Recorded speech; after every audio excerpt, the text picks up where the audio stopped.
Hello, and a warm welcome to our show, Love Athletics. In this program, we bring you the latest highlights from our sport with expert input from different continental areas. And it's a pleasure to have back with us today Kenyan journalist Mutwiri Mutuota. Hello, Mutwiri. Lovely to see Hello. you, and a big thank you for joining us. Thank you, Anna. Great to see you as always and being part of this Love Athletics show. It's always a pleasure being here. Thank you, Mutwiri. Now, unfortunately, we recorded a very tragic moment for our sport with the terrible news of the fatal car accident suffered by a world marathon record holder, Kelvin Kiptum, just over 36 hours ago. So we'll therefore start the show with Kiptum before focusing on the athletics news of the last fortnight, which included 6 of the 7 World Indoor Tour gold meetings. So, Mutwiri, can you tell us what happened late last Sunday? First things first, we are in total shock. This thing hasn't sunk in yet. We've had videos and we've had the body being moved from where it was originally taken to Eldoret, but it doesn't look real up to now. The reports we have from police and, of course, Athletics Kenya is sometime 11 p.m. Our time, which is around 2000 GMT. Kiptum, his coach, and another lady passenger were heading towards home in the Eldoret Marakwet Eldamaravine Road when the car veered off the road, landed into a deep trench before hitting a tree and flipping over its side. Unfortunately, Kiptum and coach Hizrimana passed on the spot. The lady was taken to hospital, first of all, suffering from shock and tissue injury, but she was discharged yesterday. And as we speak, the official investigation into the accident has started. Yesterday, a team from Nairobi went there to inspect the vehicle. It was a Toyota Premio. They inspected the vehicle and they're going to prepare a report. We expect an autopsy to be conducted today. That is Monday, not Tuesday, sorry. And we expect another report to come on between Thursday and Friday as an update to what has happened. So far, the government has declared this a national disaster, and the sports minister announced yesterday that Kiptum will be accorded a state burial, having become a national hero last year when he broke the world record and ran in 2 hours and 35 seconds. But as for now, we are still trying to process what happened. We are still trying to come to terms with what has happened, but the mood in the country and of course the international athletics fraternity, and also I've seen tributes even coming from other sportsmen. It's a dark moment for the sport. It's a dark moment for Kenya, having lost Kelvin Kiptum at 24. Exactly. Mm-mm. So it's not only Kenya, but the whole world of sport, which is really in shock at this point. Mm-mm. Yeah, we've seen figures outside even athletics. I saw big athletes, of course, the likes of Mo Farah, Mevke Fefsigi. We've seen Haile Gebrselassie. We've seen so many other sportsmen, even footballers, international footballers, basketballers. I think even Joel Embiid and all these paying their tributes. We've seen accounts like the Guinness Book of World Records paying tributes. I don't think the Guinness Book of World Records has ever paid tribute to any Kenyan. And it's staggering to consider that all this has come from a man who only ran 3 races, 3 marathons. But each of his marathon was a story on its own. The 2:1:53 in Valencia, the 2:1:25 in London, and of course the 2:00:35 in Chicago. I mean, it is very difficult to find any sportsman anywhere in any discipline. Yes, we can talk about Mahomes and the Super Bowl. We can talk about Messi and football. We can talk even about Celestin Halaya and the AFCON in Cote d'Ivoire. But these have taken a period of time to get to where they are. Kelvin managed to conquer a sport in his first 3 outings. And The reason why everybody is in shock is because everyone was waiting to see the next chapter, which was supposed to happen in Rotterdam on April 14, where he was training to run the first sub 2 hour marathon. And based on the evidence of his first three races, no one could put that beyond him. And then, of course, they were looking forward to Paris 2024 Olympics in the summer. And the adversary showed down with Kipchoge. So it is stunning, it is absolutely shocking, and it is beyond tragic that the world has been robbed of the kind of sportsman that comes once in a generation or two. Thank you. Now, Mutwiri, Kiptum's death, aged 24, brings back to mind another super talented Kenyan marathoner, Samuel Kamai Wanjiro, who also met a tragic death at the same age. Well, Anna, when news started filtering through that we've lost Kiptum, because they started as WhatsApp group chat rumors, then some social media posts, and then before the confirmation came in, it was on a Sunday night, and there was football. Everyone was watching the Africa Cup of Nations. I remember on May 15, 2011, I was also watching football again, but this time in the English Premier League. And then by then, we didn't have social media, we didn't have X, we didn't have all that. So the first rumor started coming from text at around 1 p.m. our time, which is around 2300 GMT your time, or 2300 GMT. Messages started coming through. Then by the time it gets to 2 a.m., the confirmation came that we've lost someone, Kamau Wanjiro. And for me, it was rewinding a tape that you never want to watch again in your life, because on a Sunday night, warm Sunday night, I remember back then in 2011, May 15, it was a warm Sunday night.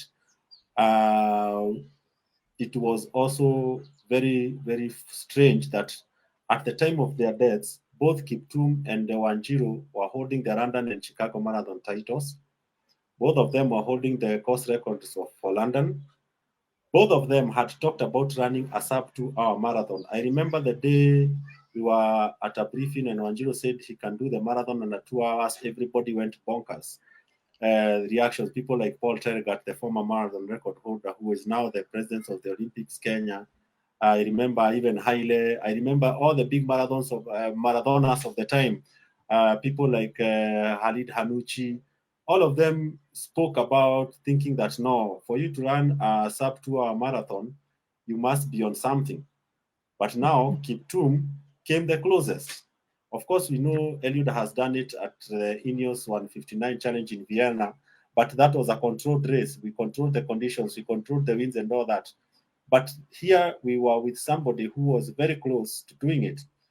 The other cruel twist of fate is by the time Wanjiro perished, he had won the Olympic gold medal. Kiptum Yes. was going for it.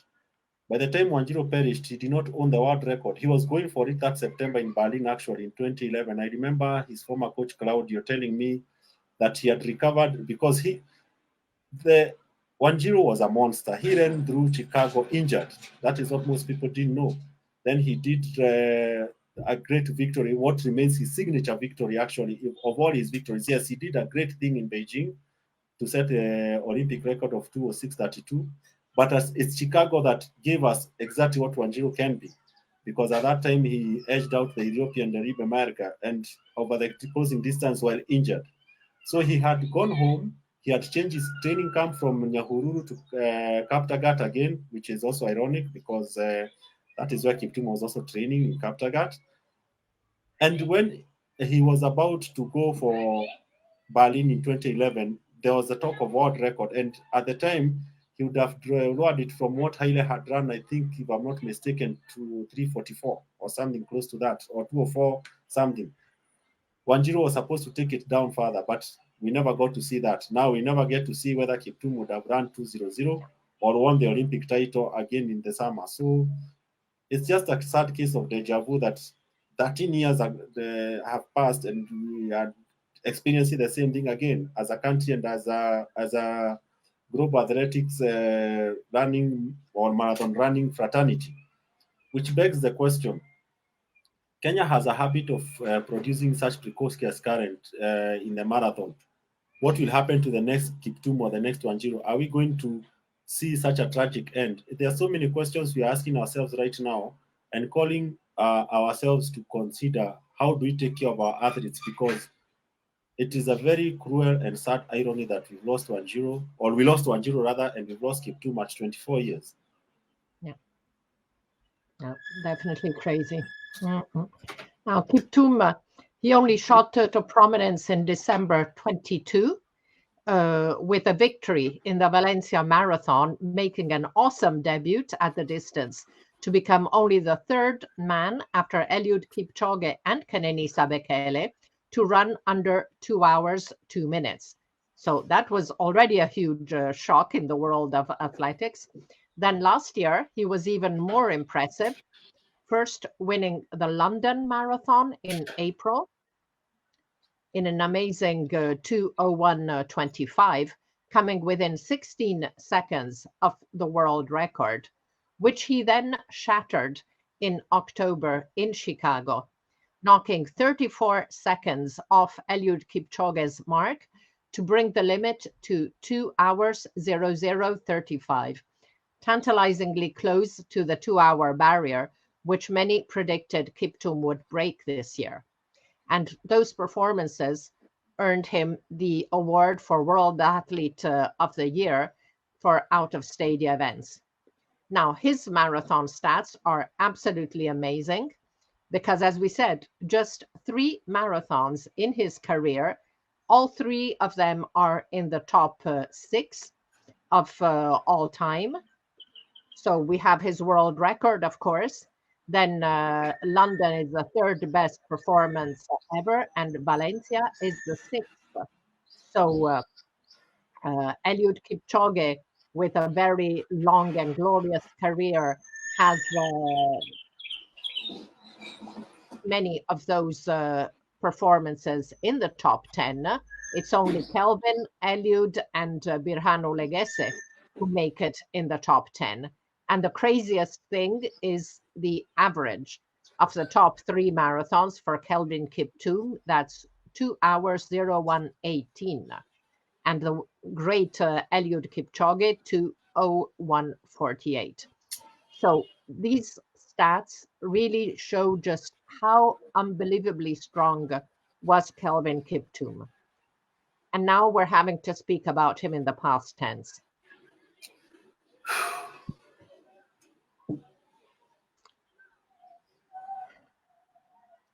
But I want to end with something positive.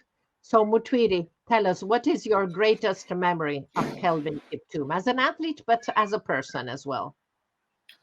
As an athlete, I know I'm going against the popular opinion because everybody rates his performance in Chicago. Of course, it's a standard bearing performance and all that. But at the end of that race, he was actually straining. You could see that it had taken a lot from him. So for me, as an athlete, his best performance is remains the 2:1:25 in London. I mean, he was accelerating towards the end of the race at such a big event, having obliterated a very good field because the field in London was, of course, more potent than the one that was in Chicago. And when he finished the marathon, he looked as if he could go to the next day's. Was it Seoul Marathon or Siena? I don't know. There was a marathon the next day, the next week. He looked like he could just take on another marathon. And at that moment, he had flirted with the world record. Remember, he came only 14 seconds to breaking the world record. And when you realize the pressure and the prestige that comes with London and the kind of hype, we talked about Wanjiru. Wanjiru, it took him 2 attempts to win London. The first time he was clinched by Martinelli in the last kilometer, if you remember, before he came the next year and broke the course record. Kiptum did it at his first attempt. I'm not saying that Chicago is a small race or but everyone knows the red ribbon race in the majors. It's the London, and then maybe followed by Boston or something like that. But his performance in London was the kind of performance that blew away. As a person, Kelvin was this guy who When you see him, he's the most cordial, friendly, lively person you could ever meet, just like Wanjiro. But the question was getting him now, that one you'd have to work hard. So he's the kind of person now you see me, now you don't. And that is exactly what he was doing his races. You start with him and then he disappears from sight, he disappears from view, he disappears from everything, and you meet him on the finish line. I mean, winning the Chicago Marathon by over 3 minutes, it's absolutely bonkers. So, as a person, and from the people who interacted with him, he was very warm, cordial, and the kind of the life of the party. But getting close to him, you needed to chase the kind of the him. Even Wanjiro was the same, you know. Wanjiro is this guy you look for 10 or you look for so long, and but when you find him, he makes you know feel like you know him. So character-wise, they were very similar, and that is why this has cut deep. But we hope that he will rest in peace. We never forget those three performances. I think if there was a class of marathon running, they will feature very high on the list of what to teach any prospective marathoners. And we hope that their memory and the spirit will live on. Thank you, Mutwiri. And rest in peace, Kelvin Kiptum. So it's a bit hard now to focus back on competitions after the shock of Kiptum's passing. But, well, that's our job. There's been many excellent performances over the last fortnight, which, as we said, saw 6 of the 7 World Indoor Tour Gold meetings take place. So let's check the best performances in the tour, starting with Astana. The meet took place in Kazakhstan for the first time on 27 January with 2 world leads. Top marks came among the men from Samuel Tefera, who clocked 7:33.80 over the 3,000 meters. And among the women, the best was Nigeria's 22 outdoor world champion and world record holder, Tobia Musan, who improved the African record over the 60-meter hurdles to 7.77, a mark she would then further improve 8 days later in Boston. On 30 January, the Czech indoor gala took place in Ostrava and saw 4 world leads. Top performance among the women came from Ethiopia's Freweni Hailu in the mile with 4 minutes 17.36. Among the men, top honors went to Portugal's Isaac Nader. Isaac is the 2022 Ibero-American champion who clocked 3:34.23 over the 1500. And there were also great results among the underage athletes in the women's mile. Ethiopia's Saron Berhe, who is still only 16, placed third in 4:24.23 to improve the world under 18 best. And in passing, she also improved the world under 18 best for 1500 with a split of 4:06.62. 2 spots behind, Denmark's Sofia Togersen improved the European under 20 record, bringing it to 4:29.31. So lots of really good performances by the under 20 and under 18 athletes there. Now the heat really turned up a few days later at the New Balance Indoor Grand Prix in Boston on 4 February with 11 world leads. Canada's 800-meter world champion, Marco Arop, signed an excellent 2 minutes 14:74 over the 1,000 meters, and that is the number 2 performance of all time. World indoor 300-meter record holder Lamecha Girma also had a great race, clocking 7:29.09. And among the women, the best performance came from Gudaf Tsegai, who won the 1500 in 3:58:11.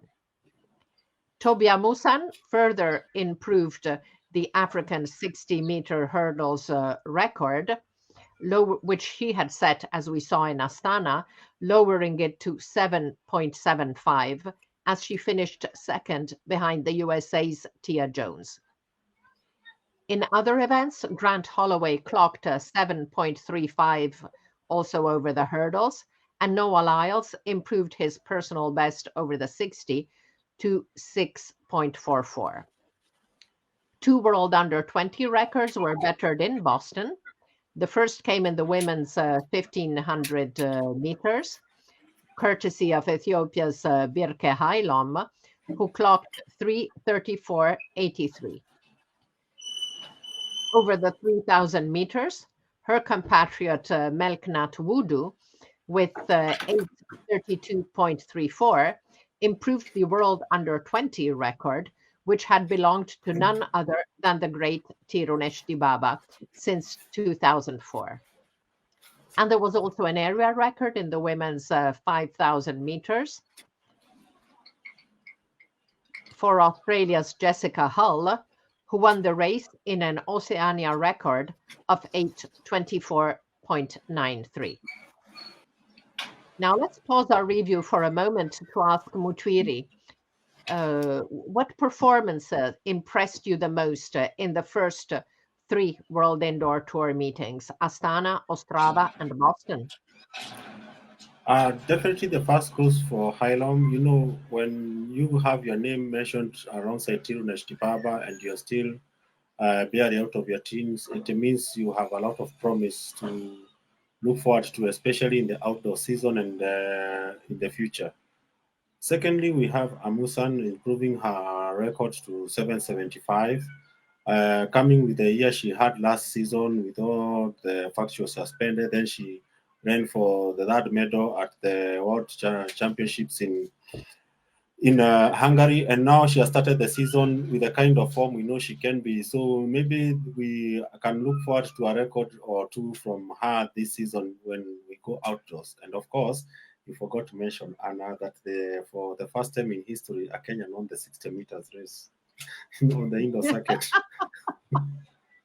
Yeah, Miramas. Ferdinand. Yeah, so we had actually he did in two races. He did in Miramas. He did 6:52, which was a national indoor record. Then he improved it in 6:50.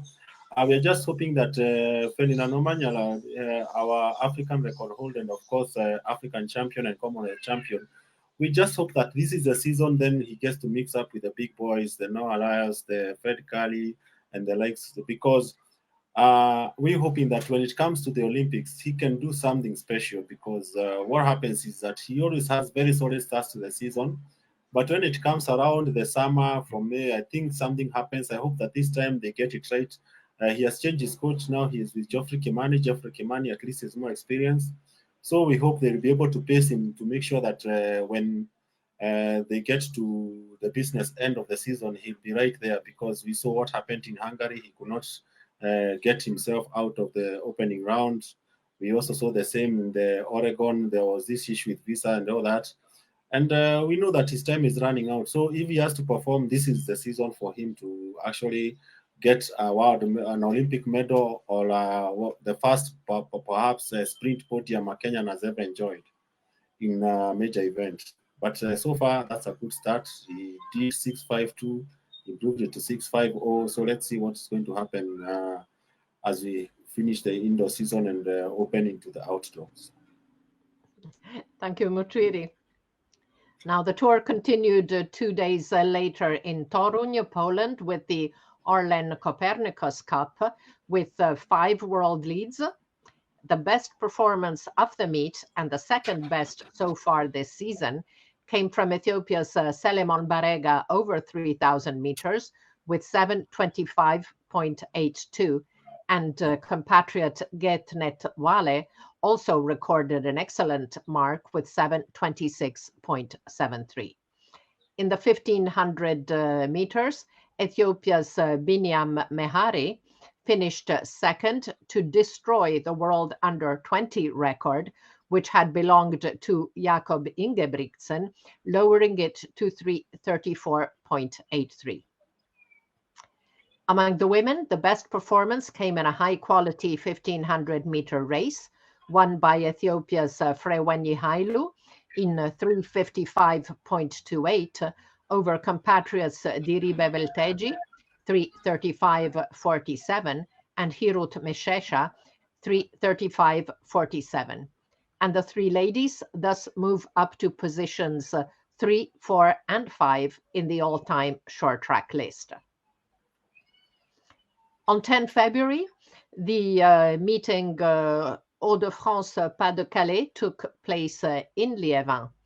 Liévin was the best meet in the world in 2023, and this year saw 8 world leads. Best mark among the women came from Ethiopia's Gudaf Segai on the 3,000 meters distance with 8:17.11. The reigning 10,000 meter world champion clocked the third best mark of all time after the world record held by compatriot Genzebe Dibaba and her own mark in the same meet last year. Let's hear what Gudaf had to say after her race. So Gudaf, you were very close. It was a very tough when you were left alone in the last few laps. It's very first time. I'm happy that this time finished the world of number 3 all-time fast. But maybe today is I prepare record probably first lap very fast. I think that one no control the light. Yeah.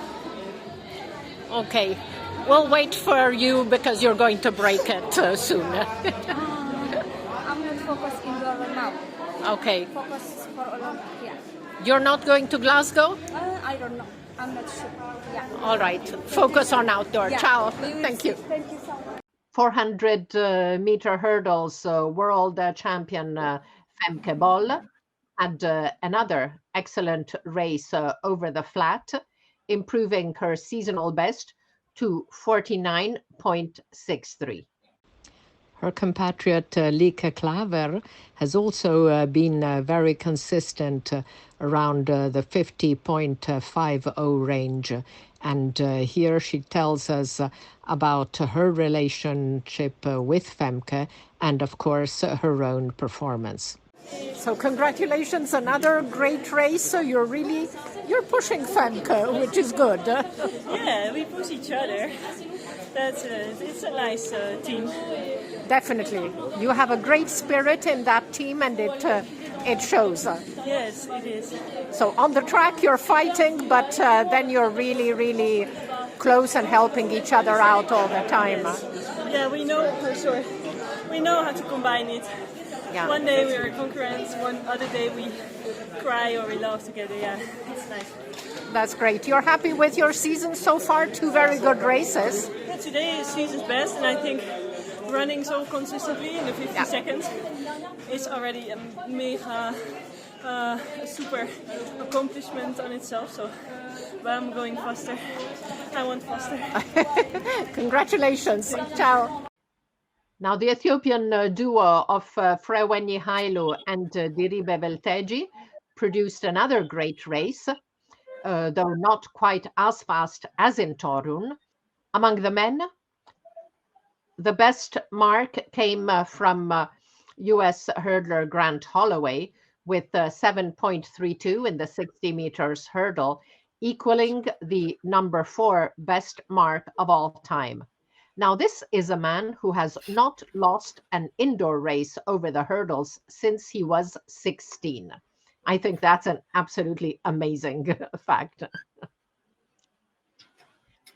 Lamecha Girma also had a great race over the 2,000 meters, clocking 4:51.23 in what quickly became a solo run. And the best mark among the field events and one of the best of the meeting came from Italy's Leonardo Fabri. The World Championships silver medalist threw an excellent 22.37 meters in the second round, with another throw above 22 meters at 22.06 in the last attempt. Let's hear what Leo had to say. Sì, sono molto contento e purtroppo le prime gare non stavo benissimo perché venivo dal Sudafrica, sono stati viaggi lunghi e complicati, quindi ho fatto bene, però speravo di fare meglio, però insomma anche con l'allenatore sapevamo che avevo bisogno di gare insomma, per prendere un po' di confidenza con le pedane e con le gare, però bene, oggi veramente 2 lanci sopra i 22 non mi era mai successo, un 21,92. Esatto, sfiorato. Sì. Mi è piaciuto veramente tanto, però la stagione è lunga, però è bello insomma andare in Francia e far bene. Cioè, esatto. Da molti stimoli, ecco. Perfetto, grazie Leo. Grazie mille. Ciao. Grazie, alla prossima. So Fabri said he was very happy with the mark, and that is the first time he throws twice over 22 meters in the same competition, and points out how good it is to achieve this result in France, where the most important event of the year will take place. And finally, Arion Knighton ran his first ever indoor 200 meters race, winning in 2021. Now, easily achieving what he had said was his main goal, to beat Grant Holloway's personal best, after the hurdler had challenged his young friend to do better than his own 20.69. Now, the next day in New York, it was the Millrose Games, which saw 1 world record, 1 world best, and 4 world leads. The world record came from the Bahamas' Devine Charlton, who improved the mark which had belonged to Susanna Kallur since 2008 over the 60-meter hurdles, bringing it to 7.67. Carlton is the reigning world indoor silver medalist and looks to be gearing up for another medal in 3 weeks in Glasgow. But the best performance of the meet and of the whole of 2024, in fact, came from 1500-meter world champion Josh Kerr, who contested the 2 miles race, running a spectacular 8:00.67 to improve the world best over the distance. Now, 2 miles is not contested very often, but that was a really impressive mark. And the whole race was a very high level and also produced 3 continental bests. The USA's Grant Fisher finished in 2nd place and signed an excellent NACAC record with a time of 8:03.62. New Zealand's George Beamish, with 8:05.70, again climbed to the top of the Oceania all-time list after an area record he had set 2 weeks earlier over the 5,000 meters. And Japan's Keita Sato clocked an Asian best with 8:14.71. There was also another excellent mark in the mile by the USA's Yared Nuguse, who clocked 3:47.83 ahead of compatriot Hobbs Kessler with 3:48.66, while Great Britain's George Mills finished in 3rd spot in 3:48.93 to sign the 2nd best ever European mark. And there was also several high quality area records among the women. The USA's Elle St. Pierre won a fast mile race in 4:16.41 to claim the NACAC record.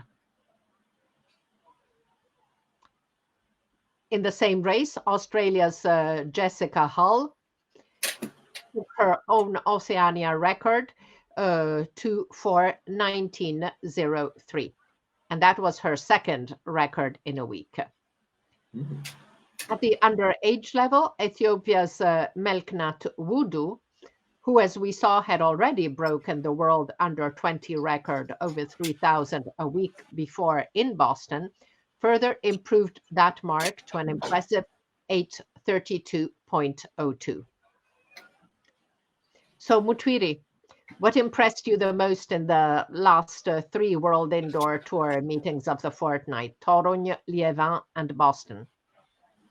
I think the fact that we managed to nail our world record, and also we had different area records, especially even though the race is not usually run the 2 mile race, that is impressive. It shows that we are going to gear up for a very good Olympic year. Performances from guys like Neguse, and the fact that the Ethiopian was able to improve on the under 20 record. So it means that whatever is happening in these indoors meetings this season, I think when you compare with last year, we didn't have this kind of performances. So that means that these athletes have gone out there and they have knuckled hard, knowing that this is the big one, this is the Olympic year. It comes once every 4 years. And the other indications are that we are going to have a very interesting season, which may surpass even the last World Championships, where we said this was probably the best. So I think Paris will be something great if what we have seen in the opening part, because this is the very, very early part of the season. We can't reach too much to it, but there's always the indications when you have area records, world under 20 records. I think in the past few 2 3 weeks we have had what is it 4 or 5 world no a bit 4 world records broken, and some of them have stood for almost 20 years. So I think this sets up nicely for what is coming ahead. Definitely. Looks really, really interesting, the start to the season. Yeah. Now, there were also some great results outside the World Indoor Tour that we should mention. On 26 January at the John Terrier Classic in Boston, there had been an absolutely stunning men's 5,000 meters race won by South Africa's Adrian Wildschut in 12:56.46, with 5 other men running under 13 minutes. Now, before that day, a total of 12 sub 13 marks had been recorded. So that just shows what a truly great race and it was. And the amazing depth is shown by another stat, the fact that there were 28 athletes below 13:20. So it was a totally crazy race. And among the athletes was New Zealand's George Beamish, who set the Oceania record with 13:04:33. On the second day of the meet, Ethiopia's world under 20 cross country champion Senayet Getachew clocked a world under 20 short track record over the 5,000 meters with 14:42.94. Among the European meets, on 3 February in Stockholm, Italy's Mattia Forlani, who was the European Rising Star and a finalist among the World Athletics Rising Stars, set a European indoor record in the long jump with 8:08 meters. And finally, this is an open air result.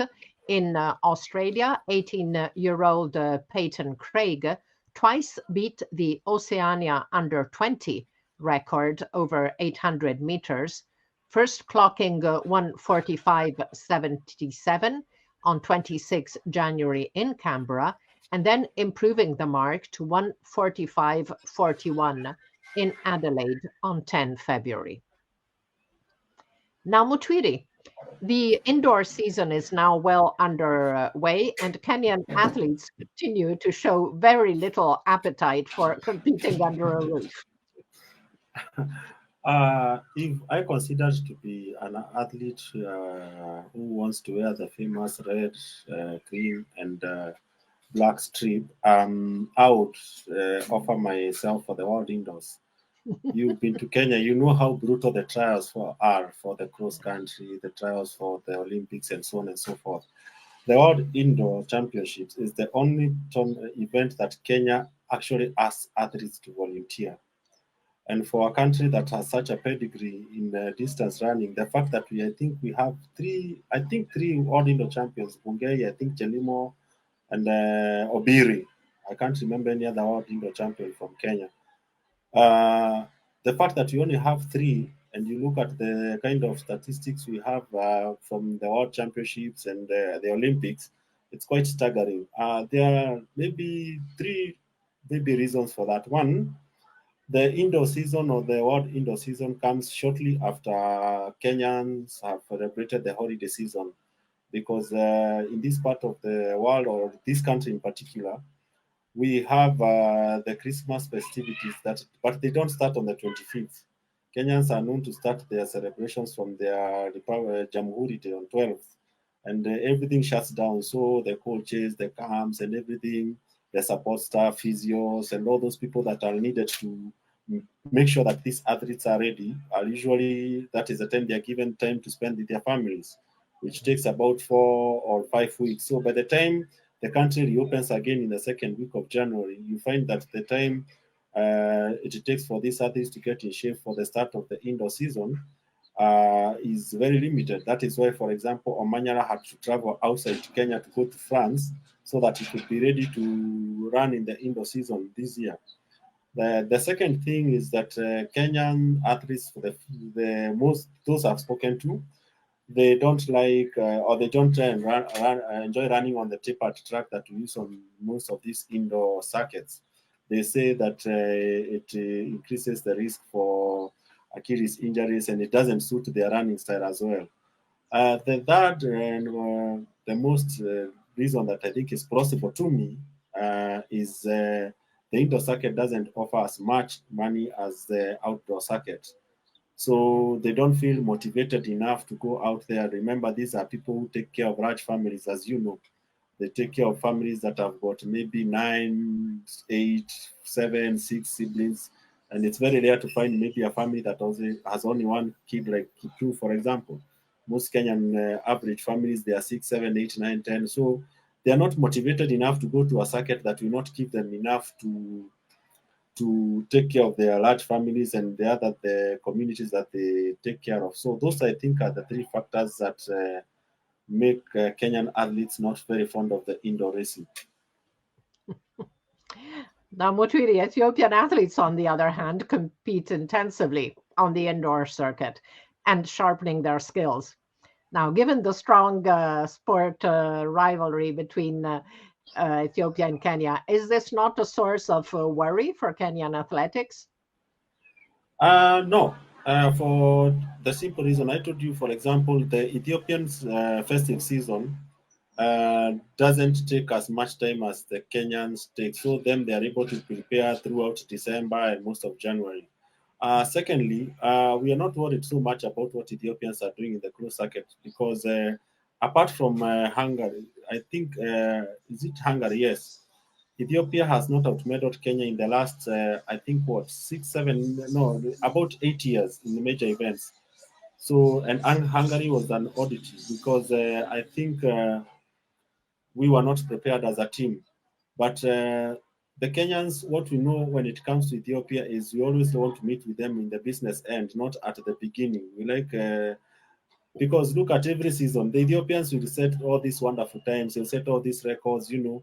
There was a time like Barega, for example, you mentioned him somewhere. There's a time he scorched the indoor circuits, but when it came to the real business, we never got the gold, but at least we finished ahead of him. So we are not worried so much what they do in the indoors. We always say we'll find you where it matters.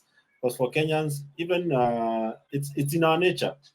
We will not. Yes, we know there is usually the projected build up to an event. You have to do the cross country season, the indoor season, the outdoor season, and all that. But for us, we always stand up when we need to be counted. So let's take a look now at the cross country circuit as the two African legs took place recently. On 27 January, the Botswana International Cross Country was held in Gaborone with victories going for the men to home athlete Sesebo Matlapeng, and among the women to French woman Alessia Zarbo. A week later, on 3 February, the Sirikwa Cross Classic took place in Eldoret, and the fields were a lot more competitive as many top Kenyan athletes took the start. Both men and women's races were contested over 10 kilometers and saw victories for pre-race favorites. Daniel Ebenyo finished ahead of Ismail Kipkirui Rokito by a mere 2 seconds, while among the women, Immaculate Anyango Acholi finished 15 seconds ahead of Jocelyn Jepkoskei. Mutwiri, how did the Kenyan athletes look to you ahead of selections for the World Cross this weekend? First things first, when the Sirikwa, which is World Athletics Gold Permit cross-country meeting, was held in Eldoret, first of all, it attracted over 500 athletes from 15 nationalities, including the Norwegian champion who finished 26th in the senior women's race. So it was quite competitive at the Lobo Village. The fans turned out in their numbers, and we saw Ebenyo, we also saw Immaculate, and also Emmanuel Wanyonyi, the silver medalist in 800 meters, winning in the relay, in the combined relay. So this set the tone for what we are going to expect when the selections come. The beauty about the cross country, the Sirikwa Cross, is that we selected our team to the Africa Cross Country Championship that is happening next month from that event. So we already have our team that will travel to, I think it's Madagascar or something. We found our team at this cross, so that increased the competitiveness. Now these athletes are once again going to come and try to buy for tickets to the World Cross. So we witnessed a great festival of athletics there, and also the turnout and everything was what you'd expect for our athletics permit meeting, as opposed to what happened maybe over in Botswana, where we had most of the home runners. It is a testament that we're in very good health, that of the 15 nationalities that took part, most of the top 20-25 positions were dominated by Kenyans. So we can expect to go to the World Cross and do very well. And also we can expect more fireworks at the cross-country trials that are coming up. Great, thank you. So let's look now at road races. There wasn't too much going on, but the notable marks from the roads came from the Osaka Women's Marathon.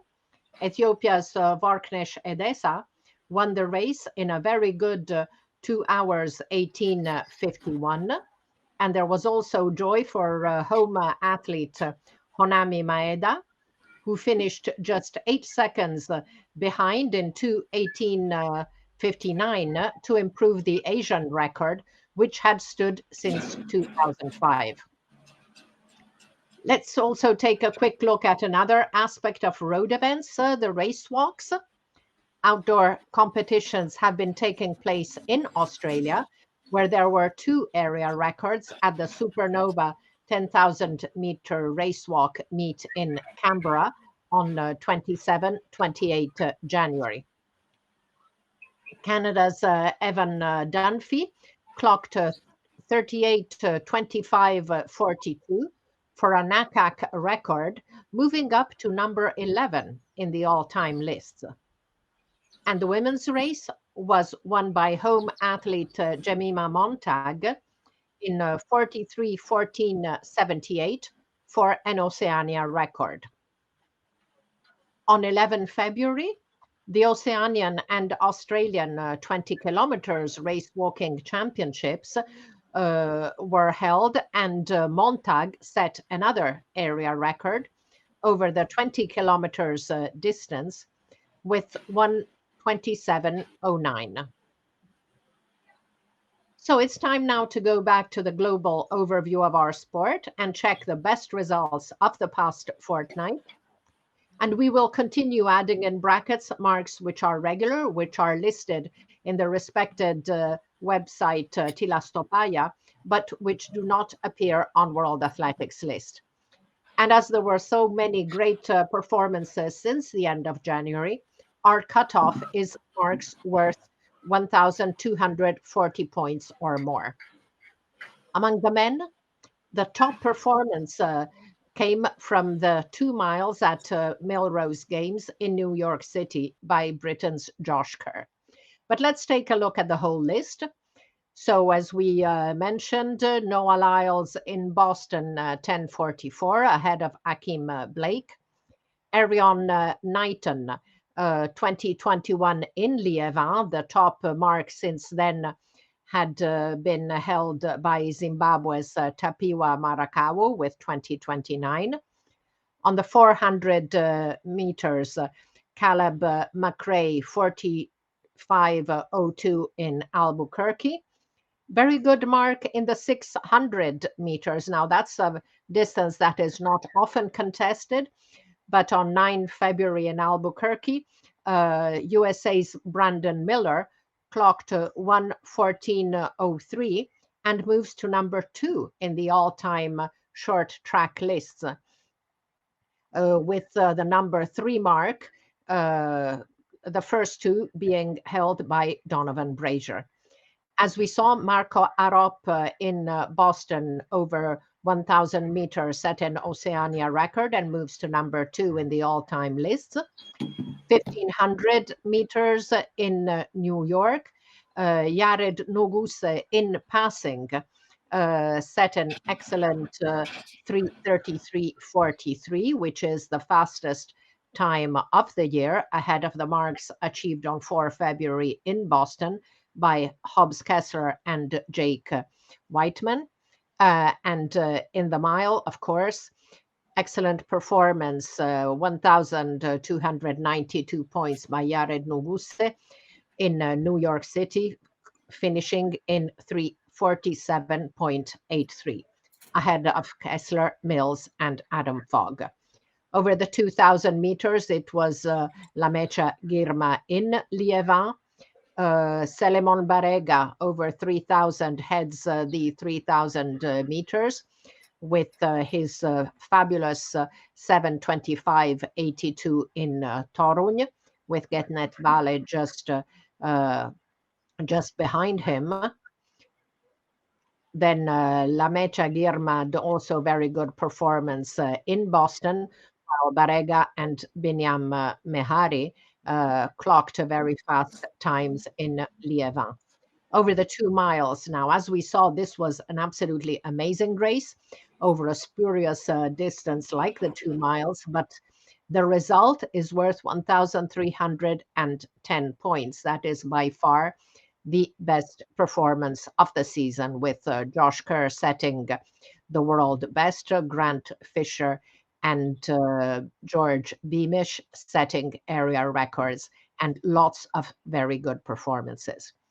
The fabulous 5,000 meters in Boston on 26 January, that was one amazing race in terms of depth, 12:56:76, as we saw for Adrian Wildschut. Really brilliant race, which proves again that indoor track in Boston is quite amazing. 60 meters hurdles, that's dominated by Grant Holloway, 7:32 in Liévin in the final. He had 7:39 in the heats, and in Boston, 7:35 in the final and 7:37 in the heats. He has no intention of having his win streak broken anytime soon. So in the pole vault, we had 2 marks over 6 meters, which were set earlier in small meets in the US, in 6:01 for Chris Nielsen in Vermilion and 6 meters for Casey Lightfoot in Maryville. They don't appear in the World Athletics lists, which are headed by Mondo Duplantis and Casey Lightfoot with 5:92 in Uppsala at Mondo's meet.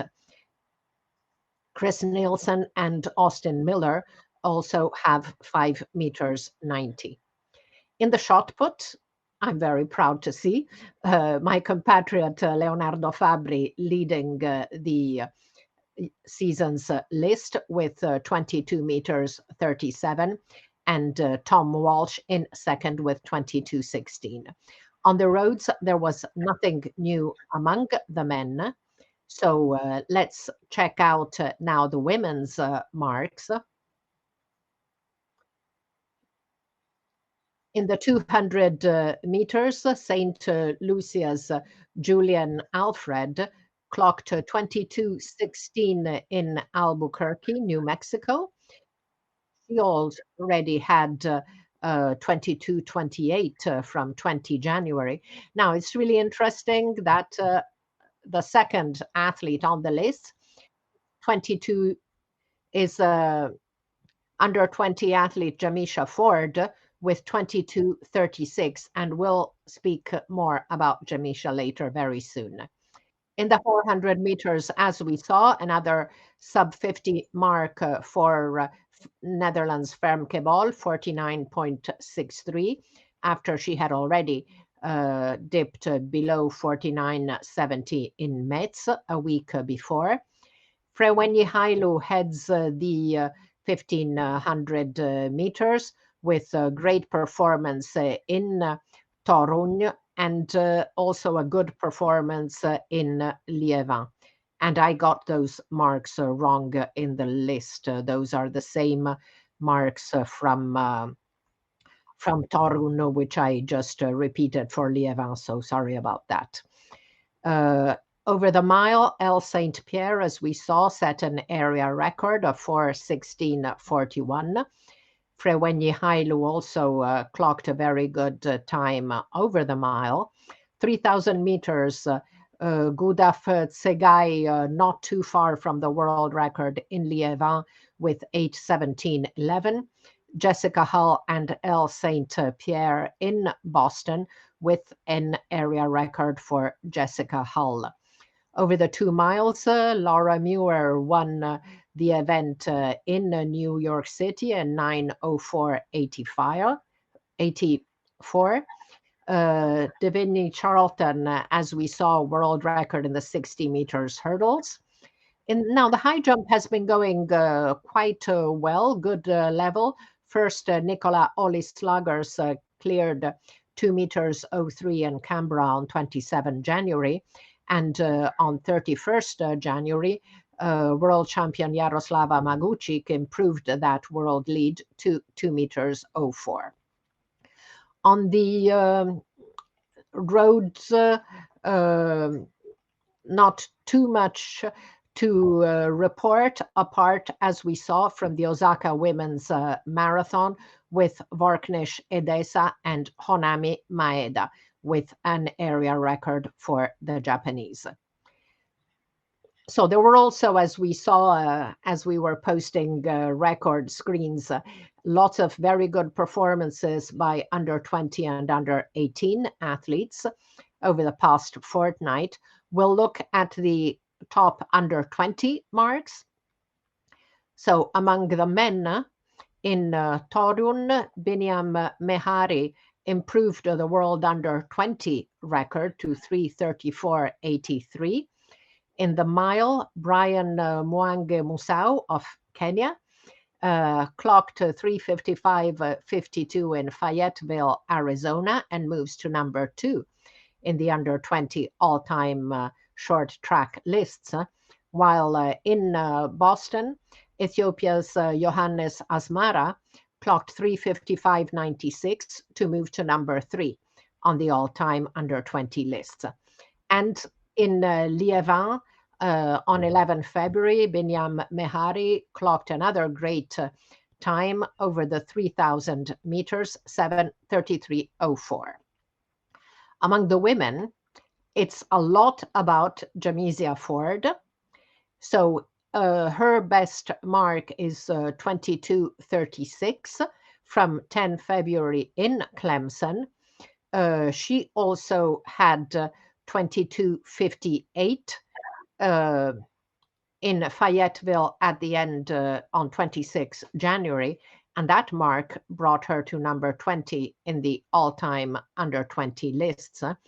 Over 300 meters, She had set a world under 20 best of 35.83, and she's also doing very well in the 400 meters with two excellent marks. First, 51.60 in January 20th in Boston, and she then improved that on 9 February in Clemson to 51.33. So this early part of 2024 is a lot about Jamisia Ford. Over the 10,000 meters, the USA's Sadie Engelhardt moved to number 8 in the all-time under 20 list with a mark of 2:41.00. We saw Birke Heilom. She's not new. She was already doing extremely well last year. And in this early part of the season, she clocked 3:58.43 in Boston on 4 February, which is a world under 20 record. And she came close to that 6 days later in Liévin with 4:00.00, which is the number 2 under 20 mark of all time. End of January in Ostrava, Saron Berhe set a world under 20 best over the mile with 4:24.23. And the mark is so good that it moves her up to number 3 in the under 20 all-time lists. And in passing, as we saw, Saron had also set a world under 18 best in the 1500 meters with 4:06.62. More Ethiopians doing very well. Dadi Dube on 27 January in Astana had clocked 4:27.06 on the mile, moving to number 5 on the under 20 all-time lists. In Ostrava, on 30 January, very good mark for Denmark's Sofia Tøgersen with 4:29.31, an area under 20 record, which moves her to number 7 on the under 20 all-time lists. And Sadie Engelhardt for 4:29.31 over the mile moves to number 13 on the under 20 all-time lists. Over 3,000 meters, as we saw, Melknat Wudu twice improved the world under 20 record, first in Boston, then in New York City to 8:32.02. Medina Asa in Boston clocked 8:32.35, moving to number 2 in the under 20 all-time lists. In the same meet, Senayet Getachew clocked 8:32.49 and moves to number 3 in the all-time list. Vubrit Mesh Ashal of Ethiopia in Liévin clocked 8:40.97 to climb to number 7 on those lists. Now, in the 2 miles in New York, Melknat Wudu of Ethiopia clocked a world under 20 best of 9:07.12. Medina Asa had actually won that race, but she was then in 9:04, but she was then DQ'd for cutting in too early at the start. And over 5,000 meters, another world under 20 best for Ethiopia's Senayet Getachew, as we saw, 14:42.94. Now, among the under 18s, we don't have time today to look at all the under 18 marks, but in addition to the world under 18 bests set by Saron Berhe in the mile and the 1500, we must mention Croatian star hurdler Mia Wild, who further improved to 8:12 in the 60-meter hurdle, consolidating her number 2 spot in the all-time list. And Mia Wild has really had a fantastic season this year. Now, I think it's interesting to note that most of the top marks in this part of the season are from middle and long distances. There's few sprint events or field events that have been really, really good. Uh, Mutwiri, overall, what athletes have impressed you the most so far in 2024? Um, there have been very great performances, especially in the middle and the long distances, as you mentioned. But I would pick maybe Yared Neguse as one of the athletes that has impressed me. But I want to see him transition his good early form in the season because that is his trademark into the latter end of the season. Remember, he started very well last year in the indoor circuits and all those American competitions, but he did not make an impact in Budapest. So we expect that this is the year maybe he will transition and maybe not become a so near a man like the last distance American star we had in Edward Cheserek. I've also been impressed by Agnes Chebet. She managed to break a world record in this earlier part of the season, and she broke the record. Agnes Ngatich, sorry, she broke the record that was set by the Grace Agnes Tirop. So it was one Agnes succeeding another as a record holder, and that is another talent to watch out for, especially in the metro distance races. We also have Carr. He's had a very good start of the season. It's good to see that we have another British athlete making waves in this distance races so early on. So it just shapes up to be a very interesting competition when the outdoor season starts between the Norwegian athletes, the African athletes, and of course the European athletes. It's good to see a very good mix of Yeah. athletics talent coming in, and so that we end the so-called Ethiopian Kenyan duopoly in the mid and the long distance races. Thank you, Mutwiri. Agnes Jabeten-Gettish was indeed absolutely amazing in Valencia in with world records in both the 10K and in passing in the 5K. That was something really special. Now, what Yeah. about underage athletes, Mutwiri? Anyone who impressed you there? Um, I'm not.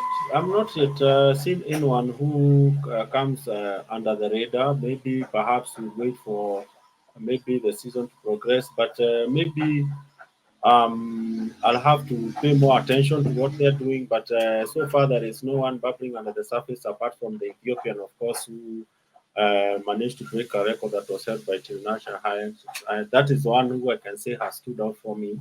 But let's hope that as we progress in the next 2 or 3, 4 weeks, we will see someone who catches the eye. Thank you, Mutwiri. Maybe it's because there are mostly Ethiopian marks in the underage categories, and of course, Jamisha Ford. Yeah. Yeah. But I want to see someone come out there and try to shake the established order. I think we've had the same names rotating for the last 3 or 4 seasons. Let's see whether we can have somebody come in. But perhaps having gotten rid of the under 17 World Championships, maybe is making some of these athletes slip under the radar because that was one event that used to give us a short window to who to look out for Yeah, because now we have the under 20. Now, maybe the fact that we don't have the under 17, we are having some of these young athletes not getting a chance to stand on the global stage and start their progression way up. Maybe that is something we need to reconsider because that used to be the first shop window for future stars in track and field. Now you are having to force them to go up to the under 20 and mix with the seniors, and maybe somewhere they get lost in the mail, as we say. mm-mm. Yeah, Yeah. yeah, it's true. Uh-uh. Thank you, Mutwiri. So let's look now at upcoming events as we reach the end of our show. So we have the World Athletics Continental Tour starting on 15 February in Melbourne with the Maury Plant meet. Then over the weekend, US Indoor Championships, Kenya Trials for the African Games, National Indoor Championships in many countries, and also the Asian Indoor Championships on 17 to 19 February in Tehran. On 23 February, the last World Indoor Tour gold meeting before the World Indoors in Glasgow takes place in Madrid, and they have a very good field.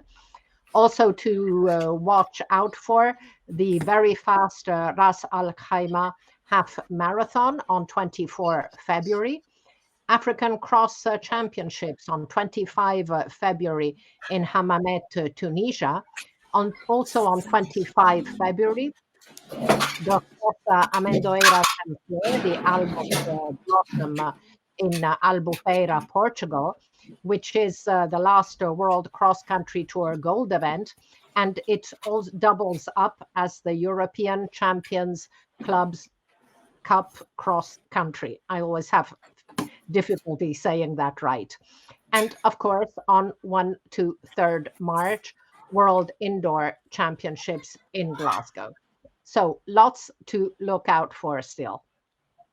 So we're now at the end of our program. It was great having Mutwiri with us on the show. It's a pleasure honor to be part of Love Athletics, where we get to discuss about the sport that we love. And this week for gold has been quite a tragic week for this sport and the rest of Kelvin. But we hope that his family and relatives, and of course the athletic fraternity, will get stories following this big loss. And we hope that. In as much as the year has started badly for us, we will maybe get to good performances on the track, on the roads in his honor, because I'm also involved in the annual Sports Personality of the Year awards, and he was one of the people who is a big nominee, and expected maybe perhaps to win something. So maybe for Kenya, this will be the year when everything we do will be in memory of Calvin. And we hope that this will be another productive season. Last season was the bar. Let's hope that this season we will see better performances and more motivated athletes. And it's so much and so many great things to look forward to. And thank you so much again. Thank you, Mutwiri. And as you say, uh, all our thoughts and prayers are with Kelvin's family and friends. Hopefully, they can come through this really horrible moment. So, thank you, Mutwiri. Thank you all for watching, and see you in 2 weeks on Love Athletics to look together at the highlights, comments, and analysis of what's been happening in our sport over the last 2 weeks. Thank you.